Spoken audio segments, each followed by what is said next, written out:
Hello बच्चों, देखते हैं क्वेश्चन के अंदर क्या गिवन है। By which curve will be variation of gravitational potential. Variation of gravitation potential, gravitational potential जो कि बी से डिनोट करा हुआ है यहाँ पर, of a hollow sphere of radius R. ठीक है, यहाँ पर किसका पूछा गया? होलोस्फेयर का। एक हमारे पास सॉलिड स्फेयर भी होता है। ठीक है, अर्थ क्या है हमारा? सॉलिड स्फेयर है। ठीक है, सॉलिड स्फेयर का यहाँ नहीं पूछा गया, हॉलो का पूछा गया। Of radius R with distance from centre be depicted. ठीक है, ग्राफ है, 4 ऑप्शन दिए हुए, बड़ा डर लग रहा है ग्राफ देखकर, लेकिन आप देखेंगे अभी हम फॉर्मूला देखते हैं, बहुत इजी हो जाएगा। थोड़ा सा ध्यान से करना है, बस ग्राफ वाले क्वेश्चन तो बहुत इजी होते हैं। ठीक है, ग्राफ से डरना नहीं है। अब हमारा होलोस्फेयर के लिए पोटेंशियल का फॉर्मूला क्या होता है? V is equal to minus G M over R. ये तो कहाँ होता है? इंटरनल।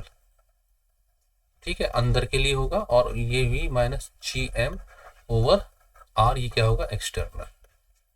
एक्सटर्नल और इंटरनल। ठीक है, अंदर क्या होगा? ये होगा हमारा फॉर्मूला, और बाहर ये होगा। देखो डिस्टेंस कोई खास देखने को फर्क फॉर्मूले में है नहीं।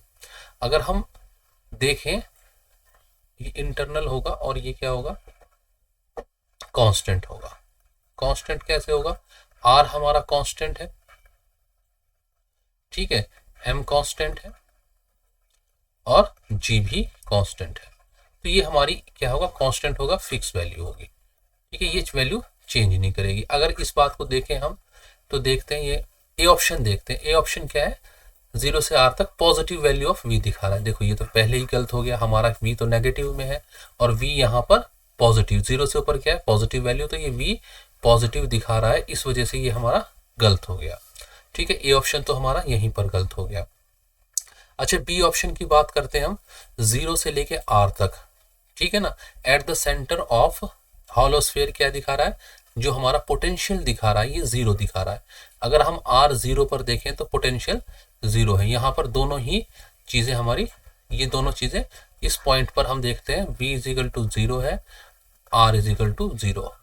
r इजिकल टू 0 पर v इजिकल टू 0 है, लेकिन हमारा क्या है? एट r इजिकल टू 0, यहाँ पर तो क्या है? हमारी फिक्स वैल्यू आनी चाहिए, कुछ ना कुछ न्यूमेरिकल वैल्यू होनी चाहिए। तो हमारा ये ऑप्शन भी गलत हो गया, क्योंकि यहाँ पर 0 वैल्यू दिखाई गई है एट r इजिकल टू 0, और हमारा कुछ ना कुछ यहाँ पर कांस्टेंट वैल्यू होनी चाहिए थी। ठीक है, अब हम देखते हैं ऑप्शन डी को, देखते हैं ऑप्शन को।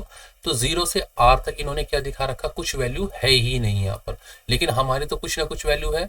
मान लो से -30, -40, कुछ भी कहो, तो यहाँ पर कुछ ना कुछ ग्राफ होना चाहिए था।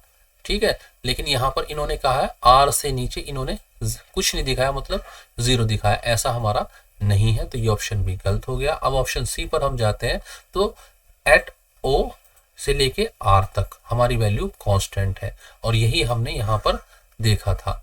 जी कांस्टेंट था, एम भी फिक्स वैल्यू का था, आर भी, तो हमारे यहाँ पर वैल्यू फिक्स थी। उसके बाद जैसे जैसे आर हमारा बढ़ता गया और ये हमारी पोटेंशियल की वैल्यू डिक्रीज होती गई, तो ये ऑप्शन हमारा बिल्कुल सही है, ये ऑप्शन हमारा करेक्ट ऑप्शन है।